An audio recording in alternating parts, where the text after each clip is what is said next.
Selamat pagi pemirsa. Korupsi begitu sulit dienyahkan dari negeri ini. Hal itu tidak mengherankan di saat tindak tanduk masyarakat masih lekat dengan perilaku koruptif. Bahkan saking berbagai perilaku koruptif itu sudah dianggap biasa, tindakan korupsi pun tidak dikenali dan malah dianggap sebagai tradisi. Salah satunya adalah tradisi memberikan hingga meminta amplop. Di kalangan birokrat biasanya pemberian amplop berlangsung dari anak buah ke atasannya, lalu dari atasan itu ke atasannya lagi. Pemirsa, inilah editorial Media Indonesia untuk edisi hari ini, Senin 2 Desember 2024, dengan tema Teladan Anti Korupsi Menteri Agama bersama saya Leonard Samosir. Dan Anda semua juga bisa ikut menyatakan pendapat Anda nanti dengan menelepon nomor telepon 021 583 99 100. Dan pemirsa, pagi ini telah hadir bersama saya anggota Dewan Redaksi Media Group, Gaudensius Suhardi. Bang Gauden, selamat pagi. Selamat pagi, Bang. Sehat-sehat ya, Bang? Harus sehat ya. Di dalam jas ada amplop. Banyak. Kalau ada amplop mungkin boleh dibagi. Ya. Kita langsung ke editorial pada pagi ini, diberi judul Teladan Anti Korupsi Menteri Agama. Kalau kita lihat Bang Gauden, Teladan Anti Korupsi Menteri Agama, apa yang kemudian mau dipesankan oleh editorial pagi ini? Ya, yang mau dikatakan bahwa di dalam pemberantasan korupsi itu sangat dibutuhkan keteladanan yang pertama, yang kedua itu political will. Dan keteladanan political will itu ditunjukkan dengan sangat-sangat jelas oleh Menteri Agama Nasaruddin Umar ya. Di dalam suatu kesempatan minggu lalu, Menteri Agama mengembalikan atau menyerahkan gratifikasi kepada Komisi Pemberantasan Korupsi. Ini yang pertama di pemerintahan Prabowo. Yang kedua di dalam pertemuan dengan pejabat di lingkup Kementerian Agama, sangat tegas sekali instruksinya itu supaya hentikan budaya amplop itu. Kita tahu bahwa Kementerian Agama ini dalam rekam jejaknya tidak baik-baik saja yang terkait dengan korupsi. Setidaknya 2 Menteri Agama sebelumnya juga terjerat dengan kasus korupsi, juga terkait dengan amplop-amplop itu. Itu artinya selama ini sepertinya dibiarkan amplop-amplop itu beredar di Kementerian Agama. Dan tekad dari Menteri Agama sekarang ini harus didukung untuk menghentikan, tidak hanya di Kementerian Agama tetapi di seluruh kementerian juga harus dihentikan budaya amplop itu, dan termasuk juga di dalam election, di dalam pemilihan itu ya budaya amplop ini harus dihilangkan semua gitu. Bang, pertanyaannya begini Bang, seorang Menteri Agama Nasaruddin Umar melakukan ini sesuatu yang baik, tapi ada beberapa implikasi kan dari perbuatan ini. Yang pertama yang paling mungkin adalah akan ada perlawanan dari orang-orang yang ada di jajaran Kementerian Agama. Oknum, saya katakan begitu, yang mungkin sudah terbiasa dengan memberikan dan menerima amplop. Bisa jadi nanti dalam perjalanannya mereka bisa dalam tanda petik membahayakan pimpinannya. Itu yang pertama. Lalu yang kedua, bisa jadi gara-gara kelakuan atau tindakan nyata dari seorang Menteri Agama ini, menteri-menteri yang lain, jangan-jangan ada oknum juga Bang, itu merasa tidak nyaman juga dengan perilaku bersih ini Bang. Ya betul sekali, tetapi ada ungkapan bahwa ikan itu busuk dari kepalanya. Ini kepalanya yang tidak mau busuk kan?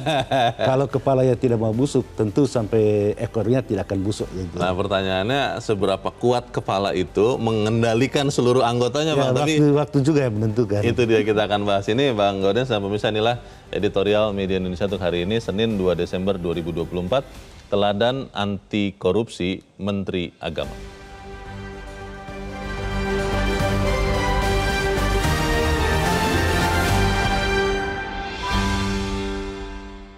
Teladan Anti Korupsi Menteri Agama.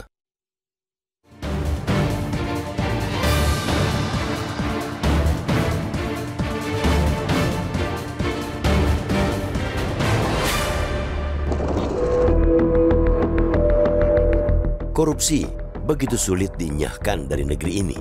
Hal tersebut tidak mengherankan ketika tindak tanduk masyarakat masih lekat dengan perilaku koruptif.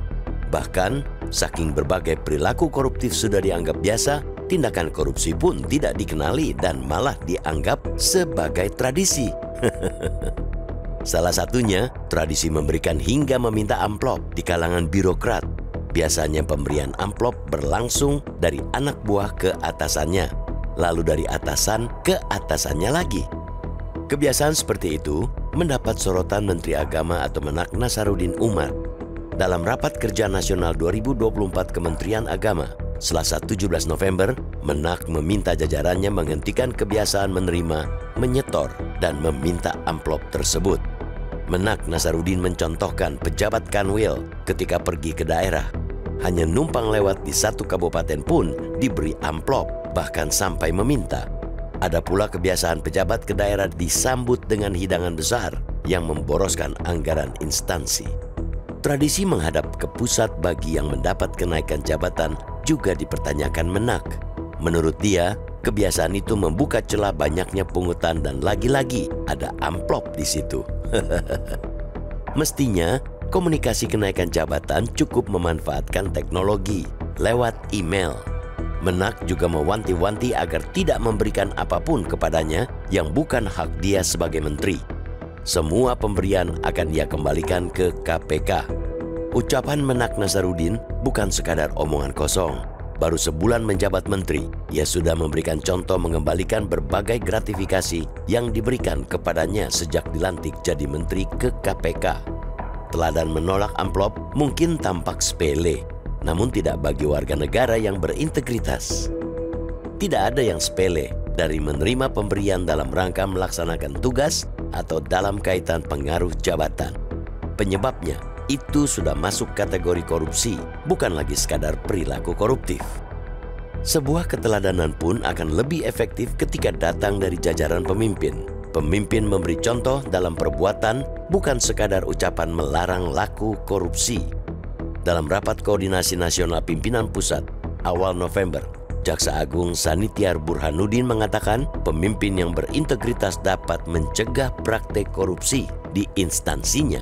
Anak buah akan takut melakukan penyelewengan bila pimpinan mereka tegas mencontohkan sikap anti korupsi. Sayangnya, teladan integritas para pemimpin di pemerintahan, yudikatif, hingga legislatif masih minim. Makanya, korupsi tidak kunjung terbasmi dan justru makin menunjukkan kondisi yang makin parah. Badan Pusat Statistik atau BPS mencatat, Indeks Perilaku Anti Korupsi atau IPAK Indonesia di 2024 sebesar 3,85 dari skala 0 sampai 5. Angka itu lebih rendah ketimbang pada 2023 yang sebesar 3,92. Skor indeks yang menurun menunjukkan masyarakat kian permisif terhadap korupsi dan masih terbiasa berperilaku koruptif. Dalam penghitungan indeks, BPS turut mengukur persepsi terhadap sikap calon pemilih menerima pembagian uang, barang, fasilitas pada penyelenggaraan pilkades, pilkada, pemilu. Hasilnya, presentasi masyarakat yang menganggap pembagian itu tidak wajar menurun dari 62,78 di 2023 menjadi 58,09 di 2024. Tidak mengherankan dalam pemilu dan pilkada tahun ini begitu banyak temuan politik uang. Yang lebih miris, alih-alih memberikan teladan anti politik uang, ada legislator yang malah menyarankan politik uang dilegalkan saja. Alasannya, tanpa pemberian uang, calon dalam pemilihan tidak bisa mendapatkan suara. Kembali meminjam ucapan Menak bahwa orang yang berpikir sehat dan normal pasti berani mengatakan tidak terhadap sogokan dan sebagainya, bukan malah mencari-cari alasan atau pembelaan untuk melegalkan. Kita berharap para pejabat mengikuti cara Menak sebagai bentuk komitmen dan teladan mulia di jajaran pemerintahan. Tanpa teladan tersebut, pernyataan Presiden Prabowo Subianto yang meminta jajarannya tidak menoleransi tindak korupsi hanya akan jadi sekadar imbauan.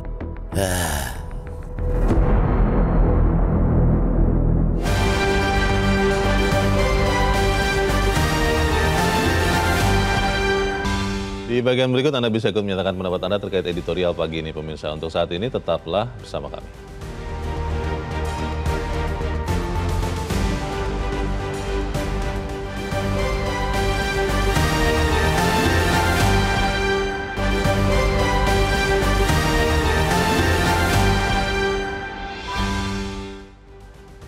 Terima kasih pemirsa, Anda masih bersama kami di Editorial Media Indonesia, dan sebelum kita lanjutkan diskusi kita, Bang Gaudians, kita mau bertanya dulu. Saat ini kita sudah tersambung lewat saluran telepon dengan Menteri Agama Republik Indonesia, Nasaruddin Umar.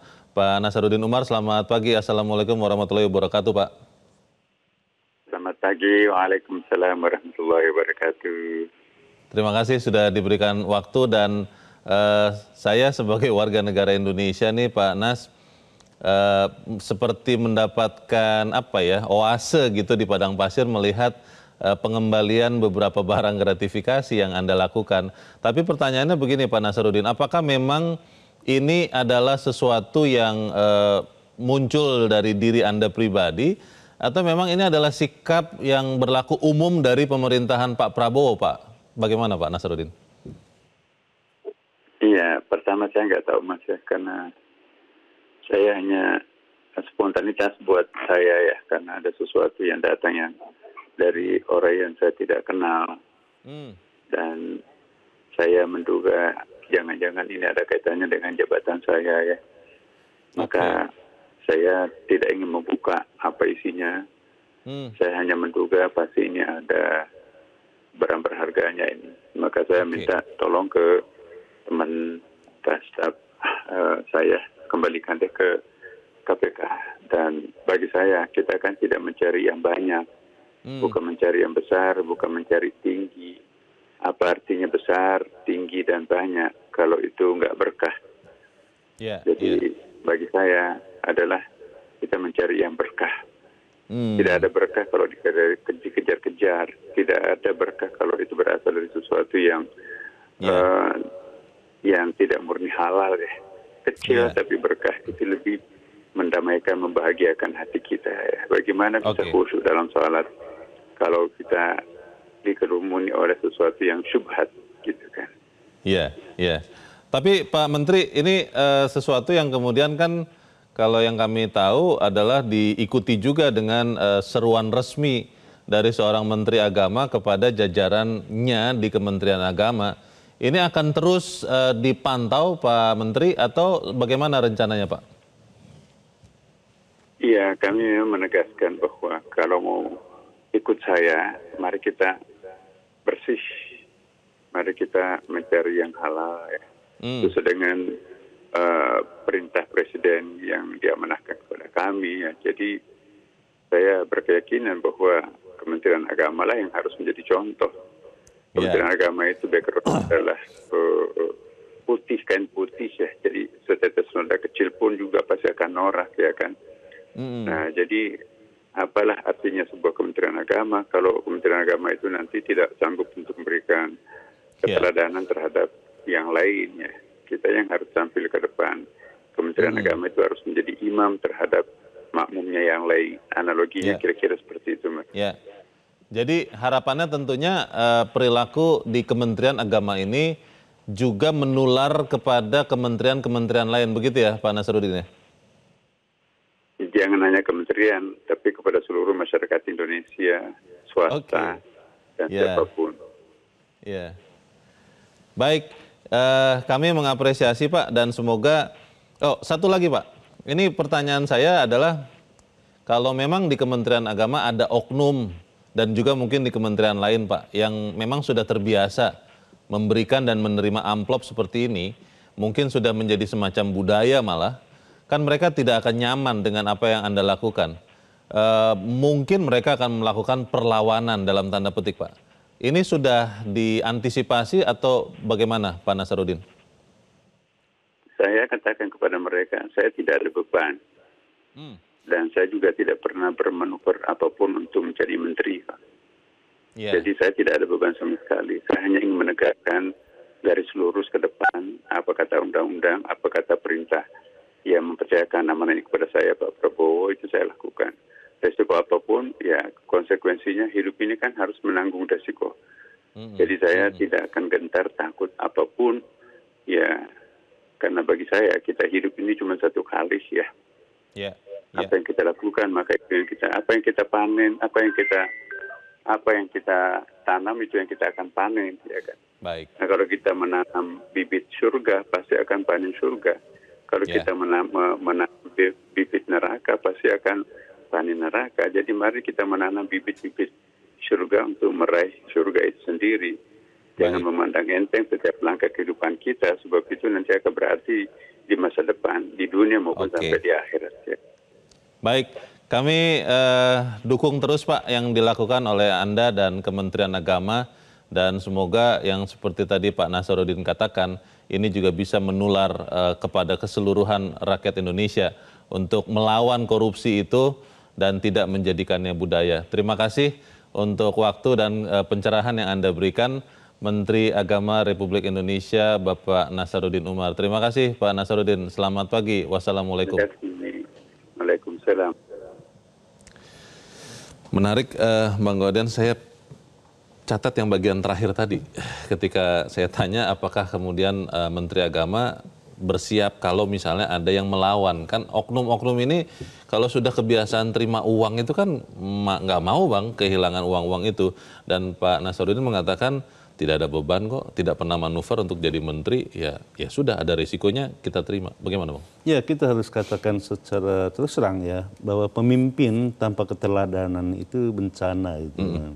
Dan memang dalam perjalanan reformasi susah sekali bangsa ini mencari keteladanan dari para pemimpinnya. Iya. Ya, ada pemimpin yang ada itu penguasa ya.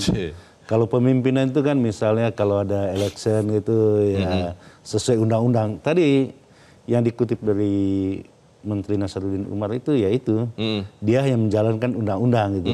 Ini undang-undang udah jelas ya masih cawe-cawe gitu kan. Diubah-ubah. Diubah-ubah. Gitu. Nah, kita mau katakan bahwa memang di dalam perjalanan sejarah banyak kok pemimpin-pemimpin yang memberikan keteladanan yang terkait dengan anti korupsi. Ambil contoh misalnya Wakil Presiden Muhammad Hatta.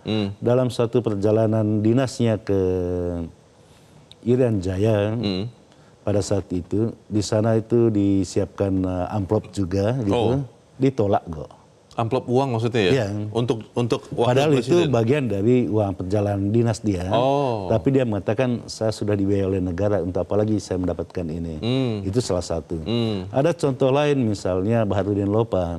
Banyak sekali cerita tentang Baharudin Lopa yang patut dikenal misalnya.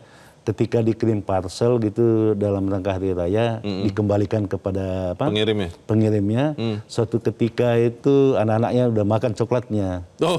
Dicari bungkus coklat itu, dibelikan coklatnya, dimasukin lagi di dalam parcel dan dikembalikan. Sampai sebegitunya? Sampai segitunya. Artinya masih banyak orang dalam perjalanan bangsa ini yang bisa diteladani. Dan saat ini salah satunya Nasaruddin Umar itu. Memang yang saya kenal dari Nasaruddin Umar itu orang yang sederhana dan apa adanya, bukan ada apanya. Nah itu Bang, memang betul yang Bang Gauden katakan ada banyak tokoh. Tapi tokoh-tokoh itu kan sudah lama ya, sudah kebanyakan mungkin adalah berpulang. Dan kita melihat keteladanan dari tokoh yang masih hidup, masih menjabat itu menjadi sangat langka. Nah tapi pertanyaannya begini Bang, seberapa efektif contoh yang diberikan seorang Menteri Agama Nasaruddin Umar itu bisa menulari di jajaran di bawahnya dan juga ke kementerian yang lain deh. Karena kan bisa jadi nanti ada orang-orang yang memang terbiasa memberi dan menerima amplop mengatakan, itu hanya gimmick politik saja, menaikkan popularitas. Bagaimana Bang? Ya, keteladanan itu bukan dipaksakan. Tetapi orang mau meneladani sikapnya. Karena itu seorang pemimpin, apalagi menteri ya, khususnya Menteri Agama, tentu yang kita harapkan satu kata dengan perbuatan. Satu kata dengan perbuatan inilah kata kuncinya. Itu juga yang dilakukan oleh Nasaruddin Umar ketika pertama kali dia kembalikan benda-benda itu tadi pemberian dalam bentuk gratifikasi. Walaupun pemberian itu terjadinya tidak di kantor Kementerian Agama, di luar itu. Tetapi dikembalikan gitu karena diduga akan ada kaitan dengan jabatan. Tetapi kepada anak buahnya dia bicara terus terang tentang budaya amplop yang sangat kental di Kementerian Agama. Biasa ya? Biasa, kalau ada kenaikan pangkat gitu kan mesti ada amplopnya gitu. Karena itu salah satu yang diinstruksikan oleh Nasaruddin Umar itu adalah supaya hal-hal yang terkait dengan kenaikan pangkat itu cukup email aja, dengan elektronik aja. Oh, oke. Tidak perlu harus datang ke Jakarta. Sebab kalau datang ke Jakarta itu sudah biaya mahal. Pemborosan. Harus menyogok juga gitu kan. Itu nyogok ya? Memberi sesuatu. Bukan berterima kasih dalam tanda petik, Bang. Nyogok lah itu. Itu nyogok lah ya. Nah, ini masalahnya, Bang, seberapa efektif, Bang, kemudian yang dilakukan seorang Nasaruddin Umar ini mengubah perilaku yang jangan-jangan sudah puluhan tahun terjadi di kementeriannya dan juga menulari kementerian lain.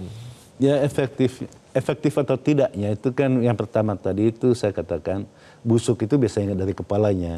Artinya keteladanan itu harus menyinari seluruh kementerian itu. Nah, kemampuan Nasaruddin Umar itu atau keutamaan Nasaruddin Umar itu adalah pada kesederhanaannya dan selama ini kita kenal dia itu satu kata dan perbuatannya.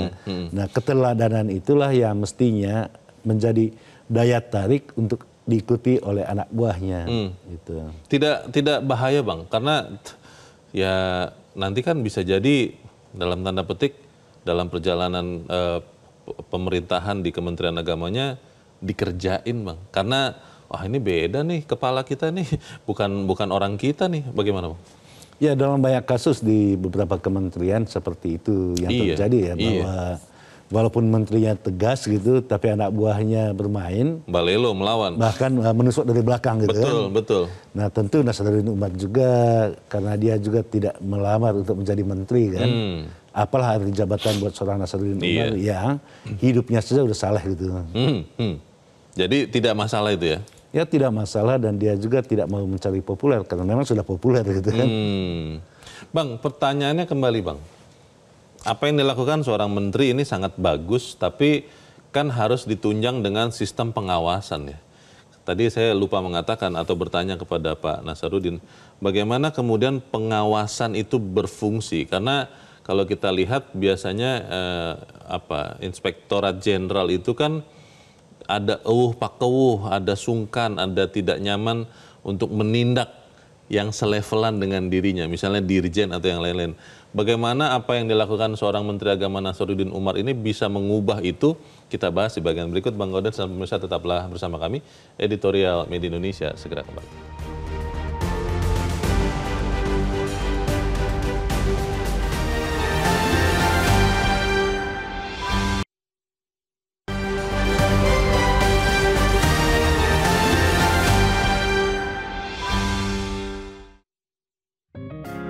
Media Indonesia mengajak Anda untuk mengakses fitur premium e-paper.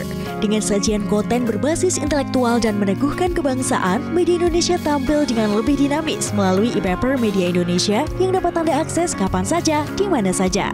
Caranya mudah, download aplikasi Media Indonesia di Android atau ketik link e-paper.mediaindonesia.com atau bisa scan QR Code pada layar kaca Anda. Klik tab e-paper di bagian samping layar tablet Anda, daftarkan data diri, serta pilih paket berlangganan e-paper Media Indonesia sesuai dengan kebutuhan Anda.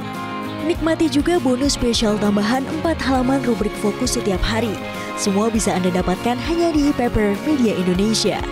Untuk informasi lebih lanjut, hubungi customer service di nomor 0811 1201 2018 atau kunjungi media sosial @mediaindonesia.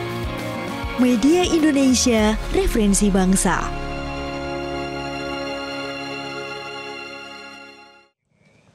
Terima kasih Anda masih bersama kami di Editorial Media Indonesia, dan sebelum kita lanjutkan diskusi kita, Bang Gaudens, kita mendengarkan juga pendapat dari pemirsa Metro TV. Kali ini kita sudah terhubung dengan pemirsa Metro TV di Jakarta Selatan, kawasan Pejaten, ada Ibu Ong Mei Hua. Ibu Ong, selamat pagi. Selamat pagi Bang Leo, selamat pagi Bang Golden. Selamat pagi Bu. Selamat pagi Bu Ong. Assalamualaikum warahmatullahi wabarakatuh. Waalaikumsalam warahmatullahi wabarakatuh. Bagaimana Ibu Ong melihat perilaku anti korupsi Menteri Agama ini? Anda yakin tidak Bu bahwa yang dilakukan Pak Nasaruddin Umar bisa kemudian menulari jajarannya dan juga kementerian yang lain Bu? Iya, insya Allah janji seorang agama Bang Leo. Kalau insya Allah itu tidak bisa dipungkirin, insya Allah. Dengan keteladanan Menteri Agama, itu memberi contoh kepada instansi lain, kepada menteri-menteri lain, Bang. Kalau tidak teladan ini, ya korupsi akan budaya, lebih-lebih berjemaah. Yang kita lihat, Bang, di Menteri Agama, berapa Menteri Agama sendiri yang korupsi? Dengan adanya keteladanan Menteri Nazaruddin Umar, kita sambut, kita acungin jempol, Bang. Di tengah pemerintahan Presiden Prabowo yang akan menghabisi korupsi, menghabisi judol, kita tegakkan, kita sambut, Bang. Pemerintahan Presiden Prabowo. Sehingga jangan sampai, Bang Leo, dari bawahan memberi amplop kepada atasan. Yang kita lihat Mahkamah Agung bawah lo ya, fakta lo, Bang. Iya. Walaupun masih tidak ketahuan sampai sekarang kan, Bu, itu dari perkara mana saja tuh yang katanya diatur, kan lupa katanya Mr. ZR itu. Iya. Bagaimana, Bang Leo? Siapa yang mau ngaku maling? Tidak ada, Bang. Itu adalah bagaimana? Ini kan sudah dilakukan oleh Menteri Agama. Mungkin akan dilawan oleh orang-orang yang sudah biasa terima amplop. Mungkin adalah bawahannya, mungkin juga dari kementerian lain. Ini bagaimana kita bisa menjaga seorang Menteri Agama Nazaruddin Umar supaya justru tidak dilawan, tidak dikerjain begitu, Bu. Bagaimana, Bu? Jadi kalau sudah tekad, Bang Leo, tekad, niat, insya Allah. Iya, jadi tidak mungkin beliau ini mengingkari di dalam agama. Haram hukumnya, Bang. Haram hukumnya itu sudah tidak bisa lagi. Ada hukum lain, adalah hukum Allah.